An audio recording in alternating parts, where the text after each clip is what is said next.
OK, donc cette vidéo-ci, on va voir les conditions complexes, en fait, ce qui est simplement les cas de switch case que je vous parlais dans la vidéo précédente. Quand ça devient trop, soit un dans l'autre ou une condition par-dessus une autre condition par-dessus une autre condition, on va souvent utiliser les switch cases. On va commencer, on va approfondir un peu notre if-else structure et après ça, on va juste deux petits détails en fait au niveau de la if-else structure. Après ça, on tombe sur les switch cases. Donc, if, dans les statements if, là, je ne ferai même pas de cas, vous allez comprendre assez rapidement. Je veux juste que vous soyez conscient en fait qu'on peut les nester. On peut les mettre un à l'intérieur de l'autre. Donc je pourrais dire, par exemple, c'est pas nécessairement la bonne façon, j'aime mieux qu'on utilise multiples, mais parfois on n'a pas le choix. Donc je vais faire une variable. Donc int num1 égale 10. Hop. Donc if num1 est égal à 10, on pourrait lui dire mum1. C'est bon le soulignement, on voit les erreurs tout de suite. On voit dans la prochaine vidéo, on va voir les gestions d'erreurs. Donc, une introduction à la gestion d'erreurs, je vais dire. Donc, ce qu'on va faire là, on pourrait lui dire, OK, si ça, c'est ça. Si num1 est égal à 10, on va écrire num1, bravo. Oui, complexe comme truc. Donc, ça, vous voyez, ça va fonctionner. Ce qu'on peut faire, il y a d'autres choses qu'on peut faire aussi. On peut faire else if. Donc, si on veut lui ajouter une autre condition, donc on pourrait le dire, par exemple, if num1 est plus grand que 10. Donc, on pourrait écrire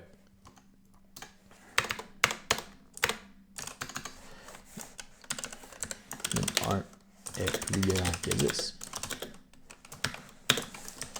Donc, ça, comprenez-vous, ça fait simplement ajouter une autre condition sur le sinon. Donc, il va prendre il va dire si ça c'est plus grand que 10, sinon, s'il n'est pas plus grand que 10, s'il n'est pas égal à 10, est-ce qu'il est plus grand dans le fond. Donc, ce qu'on pourrait faire de façon peut-être plus intéressante, on pourrait lui dire que s'il est plus petit que 10, on va lui écrire num1 plus petit que 10. Hop. Et là, on a une erreur. Bon, on a une erreur, encore là, une erreur de logique, parce que là, il se passe rien s'il est à 10. Donc, s'il est plus petit que 10, il va nous écrire ça. S'il est plus grand que 10, il va nous écrire ça. Mais là, on n'a pas de réalité. Donc, si on fait ça au niveau de notre logique, on devrait être bon. Il va nous dire que c'est plus petit que 10. Donc, numéro 1 est plus petit que 10. Si on écrit 11, il va nous écrire qu'il est plus grand que 10, simplement.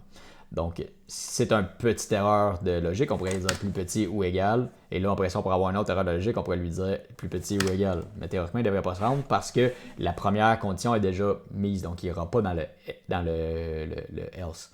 Donc, petite affaire comme ça au niveau du else if. Vous pouvez faire ça plusieurs fois. Donc, on pourrait lui dire si num1 est égal à 10, s'il est égal à 11, et on pourrait y aller ainsi de suite comme ça. Ça fait beaucoup d'espace pour pas grand-chose, pour vrai. Et ça devient rapidement super mélangeant, surtout quand on commence à nester des ifs dans des ifs, dans des ifs, dans des ifs.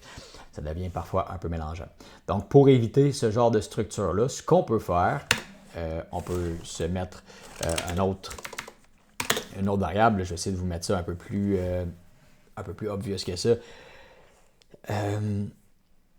On va mettre le poste de téléphone, right? C'est mon exemple typique pour ça. Poste téléphone, postel, comme ça.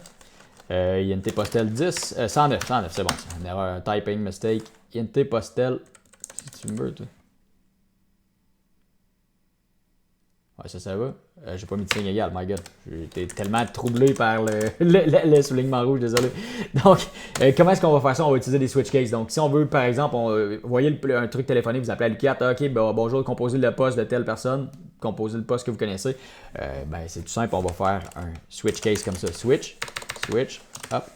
Et vous avez la variable que vous allez évaluer. Et à l'intérieur de ça, on va mettre des cas. D'accord? C'est là que ça devient assez simple.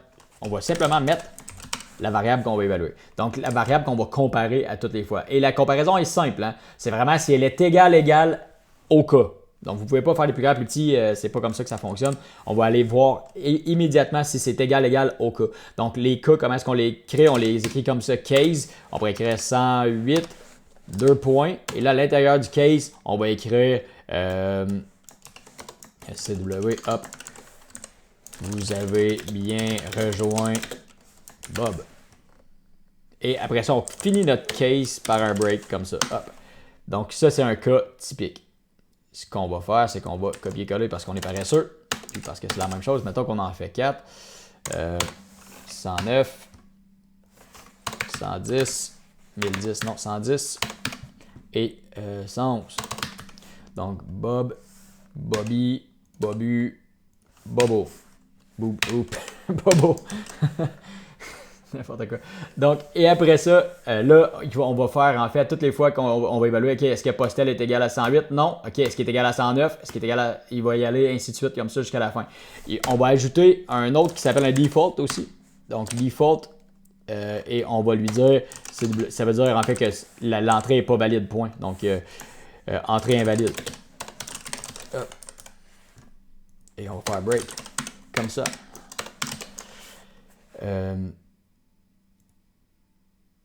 Mon Dieu, je me demandais pourquoi il y avait un soulignement là, je commençais à avoir peur. Donc, CTRL F5. Et là, théoriquement, il devrait nous dire, on a découvert, vous avez bien rejoint Bobby. Donc, si on regarde, on les change pour le fun de le tester. On va aller voir 111. Hop. Et vous avez bien rejoint Bobo.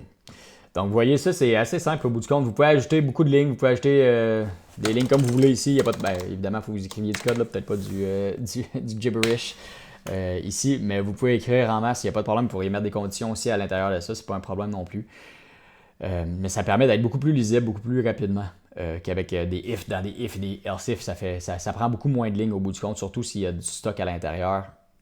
Donc, ça nous simplifie la chose un petit peu. Plus limité au niveau des capacités, mais ça a cette possibilité-là. Vous pouvez comparer, là, on a mis un integer, mais vous pouvez comparer n'importe quel type de variable avec ça. Tout ce qui est important, c'est de respecter le value type. Donc, si c'est un string, de l'écrire en string avec les guillemets.